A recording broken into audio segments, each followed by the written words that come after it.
Sir ये platform मैं बोलूंगी कि अगर जिसको एडटेक में जाना है ना उसके लिए इतना ब्लेसिंग होगा ना ये। बहुत से लोग ऐसे मिलेंगे कि हाँ जो आपको ऐसे गाइड नहीं करेंगे जैसे सर आप लोग गाइड करते हो।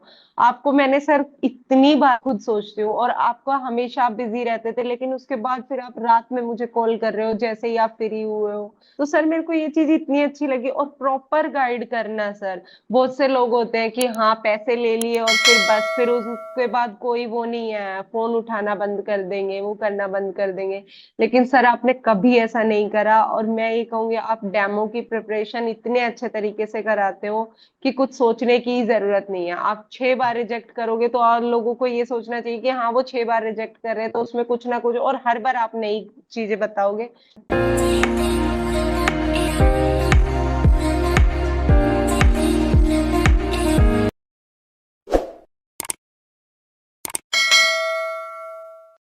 सो hi guys and welcome back to my YouTube channel Mehta voice. स्वागत है आपका एक बार फिर आपके अपने यूट्यूब चैनल मेहता वॉइस पर। आज मैं फिर आपके लिए बहुत ही अच्छी वीडियो लेकर के आ गया हूँ। इसमें हमारे साथ जो गेस्ट है वो है ज्योति मैम। ज्योति मैम ने रिसेंटली फिजिक्स वाला का एफटीपी ड्राइव क्रैक किया, जो बहुत ऑल ओवर इंडिया में अभी हो रहा है, बहुत सारी लोकेशंस पे हो रहा है, अलग अलग जगहों पे। मैम ने वो ड्राइव क्रैक किया है। तो मैम का अच्छा एक्सपीरियंस रहा पूरी जर्नी का। मैम को ऑफर लेटर भी आ चुका है, ज्वाइनिंग भी फिक्स हो चुकी है मैम की। बट मैम वो कैंडिडेट रही है हमारे साथ जिन्होंने मॉक भी किया, हमसे सीखा, अपनी गलतियों पे काम किया। सेशन इंपॉर्टेंट इसलिए है आपके लिए बिकॉज मैम की जो जर्नी है वो खुद की जर्नी है, किसी की सुनी हुई जर्नी नहीं है, देखी हुई जर्नी नहीं है। जो मैम ने खुद फील किया वो डिस्कस करने वाली है आज के वीडियो में।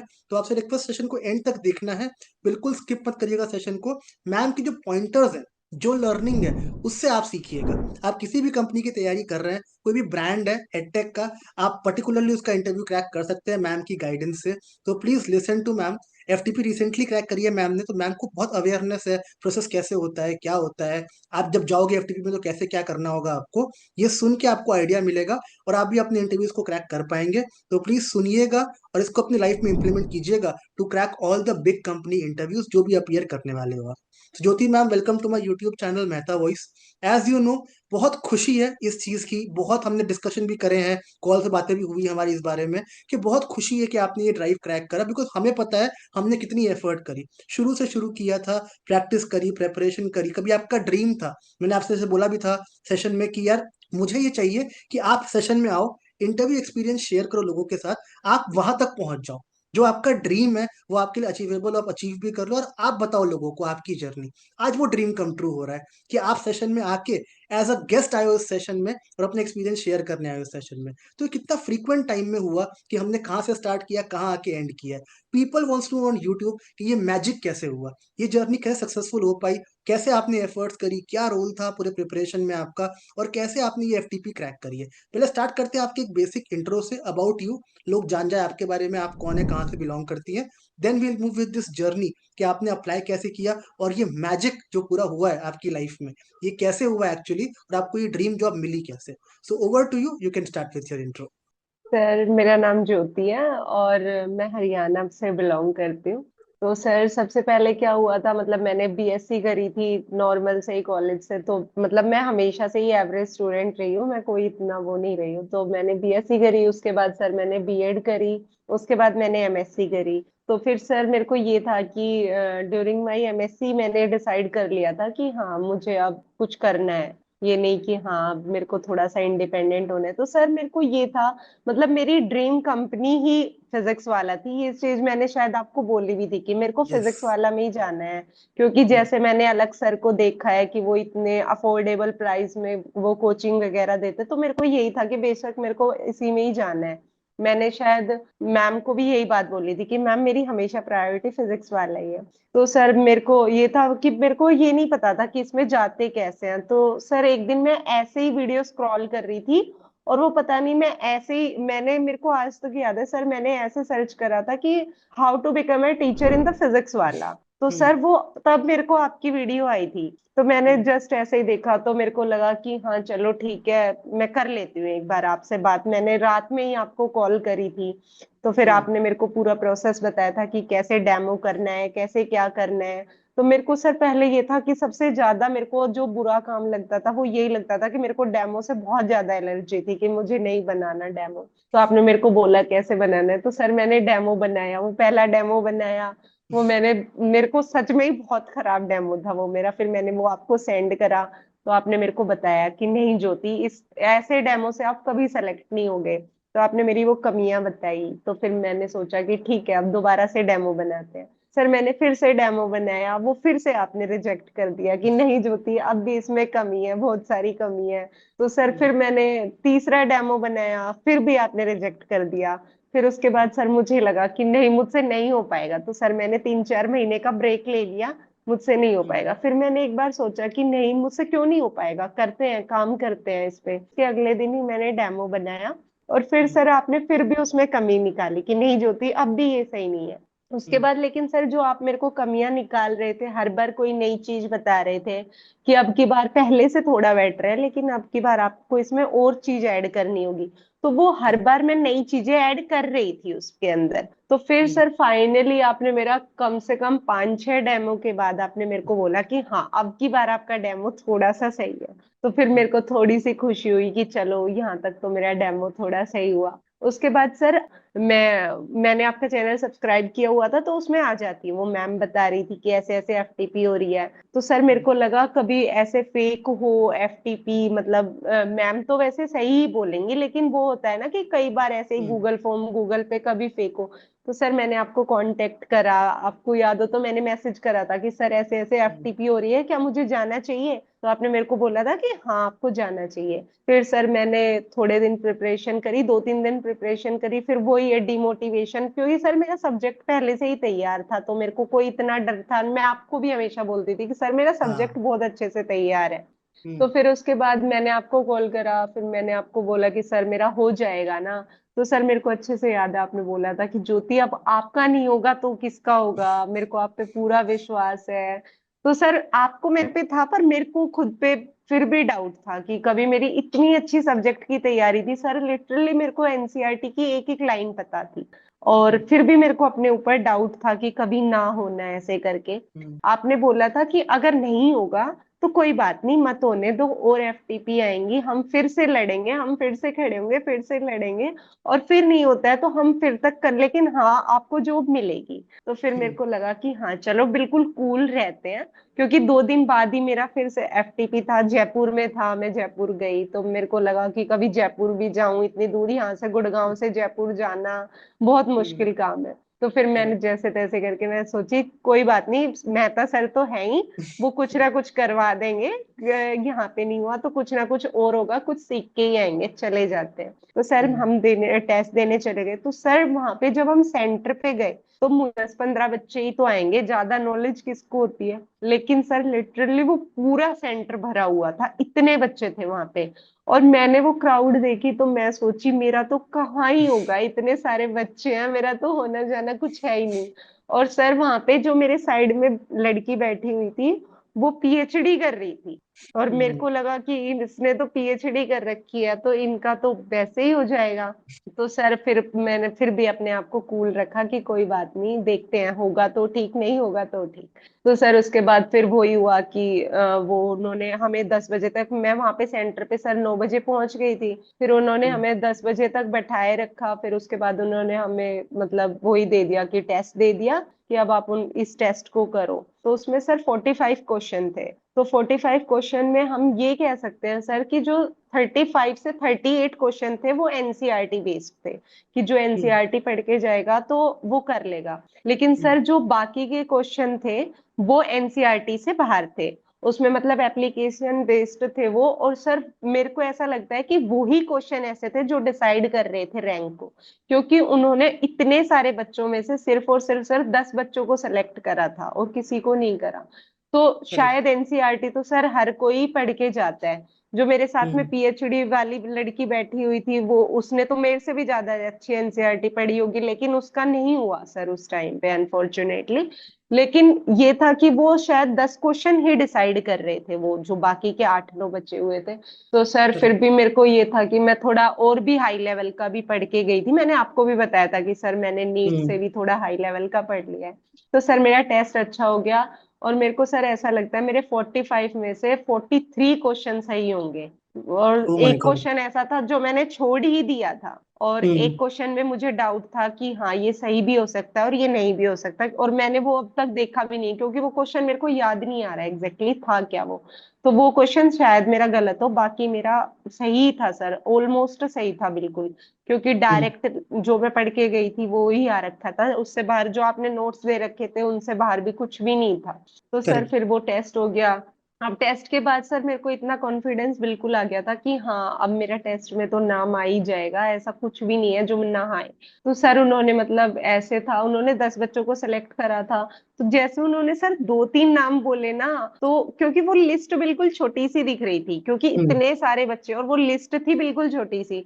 तो सर उन्होंने 2-3 नाम बोले तो मेरे को लगा मेरा नहीं बुलाना कभी, लेकिन सर वो मेरा तीसरा नाम मेरा ही था कि ज्योति। तो मतलब वो खुशी हुई कि चलो अब एक राउंड तो क्लियर हुआ, और हुआ या नहीं हुआ।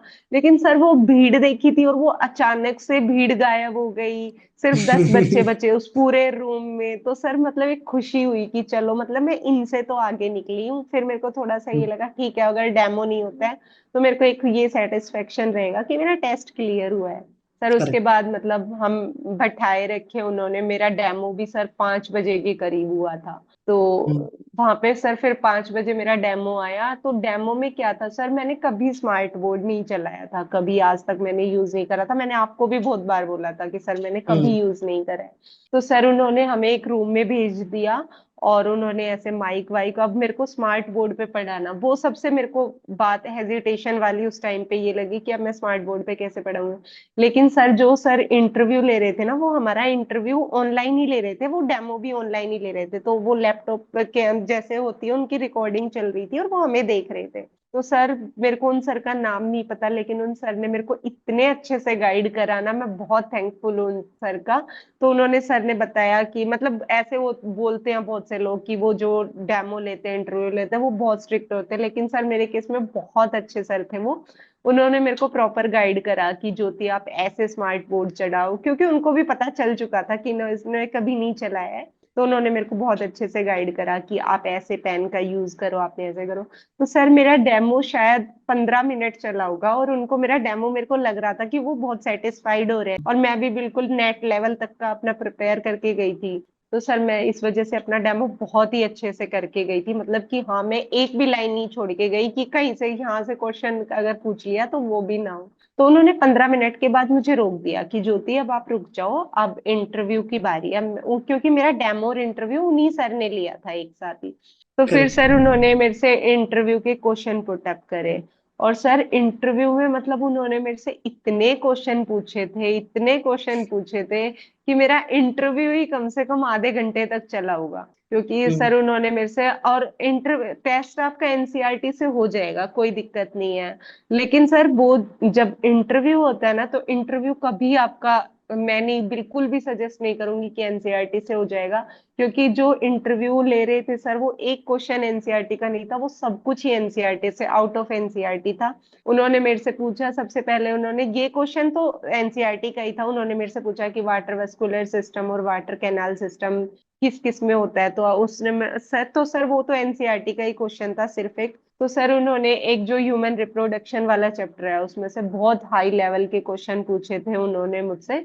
उसके बाद एक और टॉपिक है ह्यूमन हेल्थ एंड डिजीज, उसके अंदर हम्म। जो वेक्टर्स होते हैं उनके बारे में भी हमें प्रॉपर वो होनी चाहिए कि हाँ कौन सा वेक्टर कौन सी डिजीज कोज कर रहा है। तो वो क्वेश्चन भी पूछा था सर उन्होंने मेरे से। उन्होंने मेरे से एक चीज सर, ये क्वेश्चन मेरे को उन्होंने कंफ्यूज करा था कि जो पहले उन्होंने बोला कि हाँ कि जो HIV वायरस है वो कौन सी सेल पे अटैक करता है, तो वो तो मैंने बता दिया कि सर हाँ मैक्रोफेज पे अटैक करता है। तो उन्होंने बोला वो कौन से रिसेप्टर से बाइंड करता है, तो सर वो भी मेरे को थोड़ा सा आइडिया था, मैंने बोल दिया कि हाँ इस वाले CD4 रिसेप्टर से बाइंड करता है।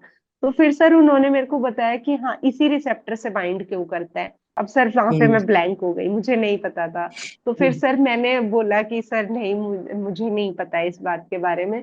तो वो बोला ठीक है। तो सर मैंने मतलब वो क्वेश्चन शायद उनको इस वजह से पता नहीं वो चीज मेरे को अच्छी लगी, क्योंकि उन्होंने मेरे को इस बात पे बोला था कि हाँ ये चीज मेरे को आपकी अच्छी लगी। सर मैंने उनको ना वहां पे रोक के और मैंने बोला सर मुझे नहीं पता, आप मेरे को एक बार बता दो। तो फिर वो मतलब इस चीज से खुश हुए थे और उन्होंने मेरे को फिर एक्सप्लेन भी करा कि ये चीज ऐसी होती है। और फिर उन्होंने मतलब ऐसे करके मेरे को ऐसे कहा था कि हाँ ये चीज अच्छी है आपकी। मेरे को फिर समझ में नहीं आया कि उन्होंने कैसे किस वे में बोला था, फिर मेरे को बाद में पता चला कि शायद इसलिए बोला होगा। फिर हम्म। सर उन्होंने मेरे से एक क्वेश्चन यहाँ से एक ईसीजी से पूछा था। सर उन्होंने मेरे से एक क्वेश्चन ये पूछा था कि ईसीजी का जो ग्राफ होता है वो हमेशा नेगेटिव ही क्यों जाता है। एक बार वो पॉजिटिव होता है, पॉजिटिव के बाद वो नीचे जाता है, तो वो नेगेटिव क्यों जाता है। तो सर मतलब मेरे को इतने अच्छे से आइडिया तो नहीं था, लेकिन हाँ मैंने बोला सर मैं इस पूरी श्योरिटी नहीं है मेरे को, लेकिन हाँ वो डीपोलराइजेशन होता है, तो डीपोलराइजेशन होगा तो इलेक्ट्रिक सिग्नल मिलेगा, तो इस वजह से होता होगा। तो फिर उन्होंने मेरे को मतलब ऐसे, मेरे को नहीं पता सर वो क्वेश्चन सही भी था या गलत था, लेकिन मैंने ऐसे आंसर रखा था।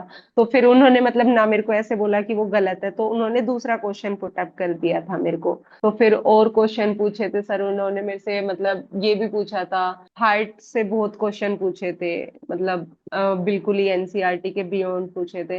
मतलब कई चैप्टर ऐसे हैं सर, वो एनसीईआरटी के बहुत ज्यादा गए थे। एक ह्यूमन रिप्रोडक्शन बोल सकते हो, कि ह्यूमन हेल्थ एंड डिजीज बोल सकते हो, और दूसरा हमारा जैसे ईसीजी का टॉपिक हो गया, इससे भी बहुत, और एनिमल किंगडम से भी मतलब वो हाई लेवल के ही क्वेश्चन पूछ रहे थे। और फिर सर मतलब जो एक हमारा लास्ट का चैप्टर आता है केमिकल कंट्रोल एंड इंटीग्रेशन, उससे भी काफी मतलब हाई लेवल के ही क्वेश्चन थे सर। बस उसके बाद वो इंटरव्यू हुआ, तो इंटरव्यू के बाद उन्होंने मेरे से पूछा कि आपको मतलब अगर हम कोई भी लोकेशन देंगे तो आप उस लोकेशन पे जाने के लिए अवेलेबल रहोगे। तो सर मैंने हाँ बोल दिया। लेकिन सर मुझे लगा शायद, क्योंकि उन्होंने सर ने मेरे से 10 क्वेश्चन पूछे थे, तो मैंने सर 3 का जवाब नहीं दिया था, तो मुझे लगा कि हाँ शायद मेरा नहीं होगा, क्योंकि 7 के तो जवाब मैंने नहीं दिया, ऐसा भी नहीं है कि मैंने सारे का दे दिया। तो सर मुझे लगा शायद नहीं होगा। हम्म। सर फिर उन्होंने मेरे को बोला कि, उन्होंने सर मेरे को उनकी बातों से लग तो रहा था, लेकिन मैं श्योर नहीं थी, क्योंकि उन्होंने मेरे को बोला था हम चाहेंगे हम आपको सेलेक्ट करें, अगर आप सेलेक्ट होते हो तो 1-2 दिन में आपको मेल आ जाएगी, अब आप जा सकते हो। तो सर फिर मैं आ करेक्ट। गई थी, मुझे लगा पता नहीं होगा, और फिर सर मैंने आपको निकल के कॉल करा कि सर ऐसे ऐसे मेरा हम्म। हो गया है। अब मुझे नहीं पता सर होगा या नहीं होगा, उन्होंने बोला है मेल आ जाएगी। तो फिर सर वो 1-2 दिन बाद मेल, उन्होंने बोला था आपको शाम तक मेल आ जाएगी, आज रात में आप घर जाओगे तो मेल आ जाएगी।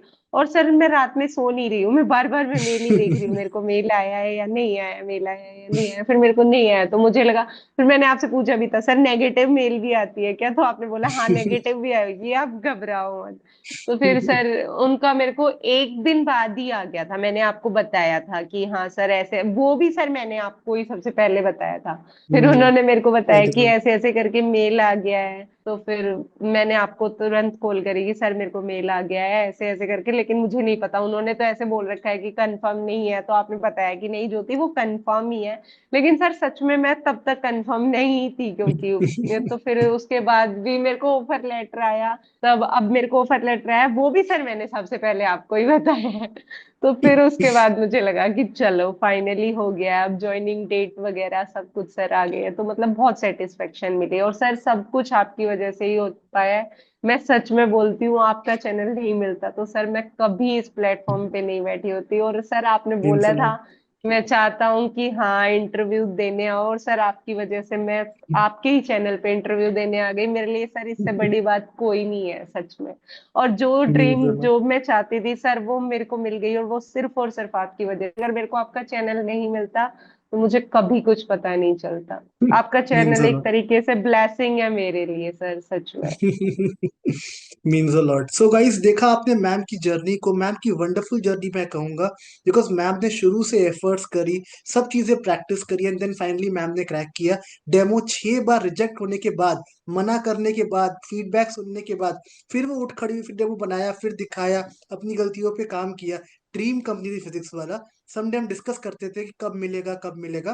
देखो फाइनली रिजल्ट ये है, मैम ने अपने मनपसंद ब्रांड में अपना इंटरव्यू क्रैक भी किया, सिलेक्शन भी ले लिया, ऑफर लेटर भी ले लिया। सो इसको बोलते हैं गाइस कि डेस्टिनी फिक्स होती है, और उसके लिए आपको एफर्ट्स करनी पड़ती है। आपकी एफर्ट्स, आपका जील, आपका पोटेंशियल, चलो मैंने मैम की हेल्प करी पूरे प्रोसेस में, पर जो मैम की एफर्ट थी वो अनबीटेबल थी। आप सोचो 45 में से 43 क्वेश्चन सही करना, कॉन्फिडेंस के साथ, जो बगल में पीएचडी होल्डर था उनसे भी आगे निकल के अपना टेस्ट क्रैक करना, कितना मोटिवेशन, कितना कॉन्फिडेंस आता है कि हमने वो करके दिखाया जो लोग नहीं कर पाए। मैम की बात सही है, जब वो हम जाते हैं डर लगता है, काफी भीड़ है, काफी लोग हैं, पर जब वो भीड़ छटती है और आपका नाम आता है उस लिस्ट में कि आपका हो गया, that gives you confidence and that comes with consistency.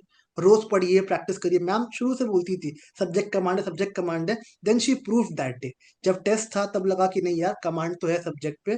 Question कितने भी बाहर से आए, she was able to answer everything. Smart board इसको ना नहीं आता था, फिर भी उन्होंने सीखा वहां जा करके, लर्निंग ली, एंड फाइनली आज इतने बड़े कंपनी में एफटीपी, जो बेस्ट ड्राइव होती है एडटेक की, फिजिक्स वाला की FTP is the best in all the FTP जितनी भी होती है एडटेक सेक्टर में।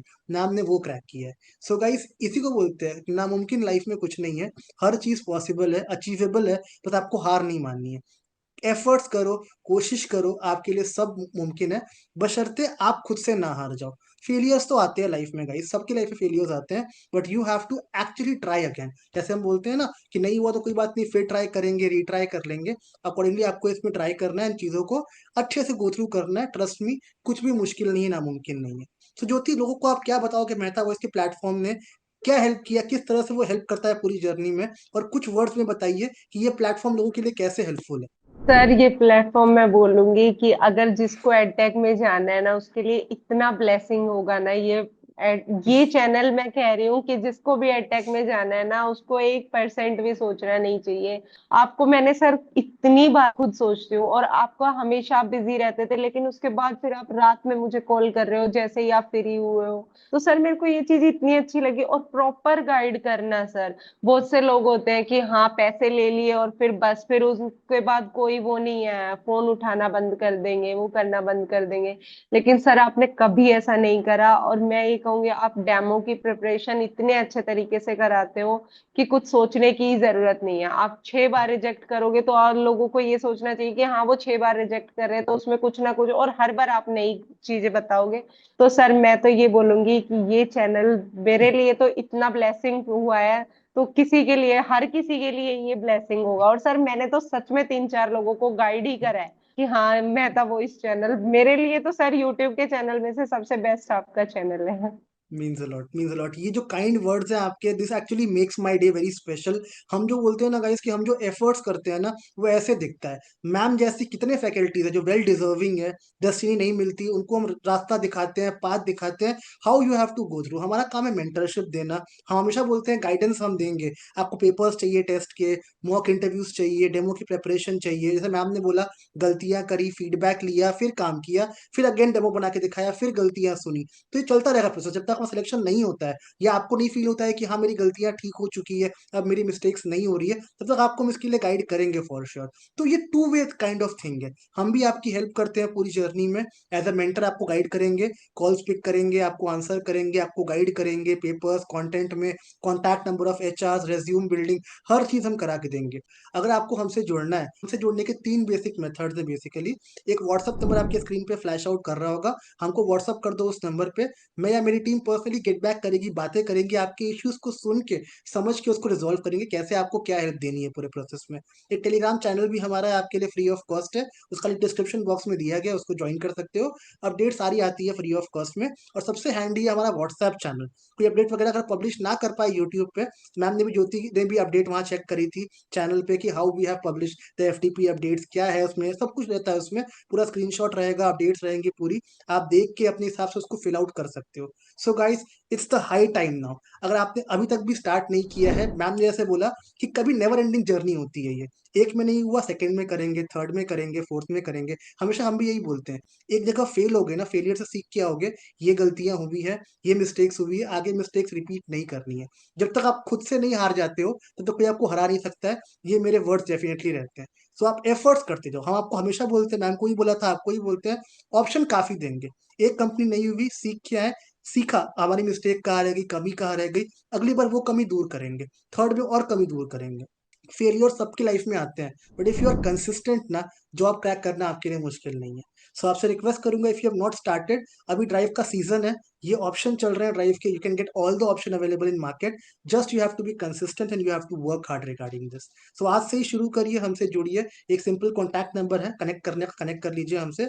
आपको जो भी हेल्प चाहिए पूरे प्रोसेस में, हम हेल्प करेंगे पूरे प्रोसेस में, विथ ऑल द एफर्ट्स जो हम कर सकते हैं। ये मिल के इस जर्नी को तय करेंगे। जैसे मैम ने अपनी ड्रीम कंपनी अचीव करी है, आपके लिए भी ये मुश्किल नहीं है, मैं दावा कर सकता हूँ आपको। बस बी कंसिस्टेंट, 10-12 डेज लेंगे पूरे प्रोसेस में, आपकी जर्नी क्रैक करा के देंगे। बदले में सपोर्ट चाहिए आपका हमको, ऐसे वीडियोस लाने के लिए, मैम को आप तक पहुंचाने के लिए, बिकॉज मैम को थैंक बोलना बहुत जरूरी है हम सब के लिए। मैम ने टाइम स्पेंड किया अपना, मैम की एफटीपी हो चुकी है, बट वो आई है आपको बताने के लिए how you have to crack. जो क्वेश्चन मैम ने बताया, जो मैंने प्रोसेस बताया पूरा कि कैसे आपको करना पड़ता है एफटीपीज में, ये आपको जर्नी में हेल्प करेगा। So do thank ma'am later for all her time and efforts जो उन्होंने आपके लिए लगाया है, ताकि आपको कुछ भी अगर लर्निंग का मिलता है तो मैम को भी पता चले कि आपने उनके सेशन से, जर्नी से क्या सीखा है इस पूरे प्रोसेस में। और हमारे लिए वीडियो को लाइक, चैनल को सब्सक्राइब जरूर से कर देना, because this gives us motivation to make more videos जो आप तक हम ला सके, जिससे आपकी जर्नी क्रैक हो सके। Wishing you all the best for this session, and जो भी आप प्रिपरेशन कर रहे हैं आप सक्सेसफुल हो, यही मेरी कामना, यही मेरी दुआ है। बस just keep practicing hard, failures हो चाहे कुछ भी हो, प्रैक्टिस नहीं छोड़ना है, सक्सेस हमें डेफिनेटली मिलेगी। ठीक है।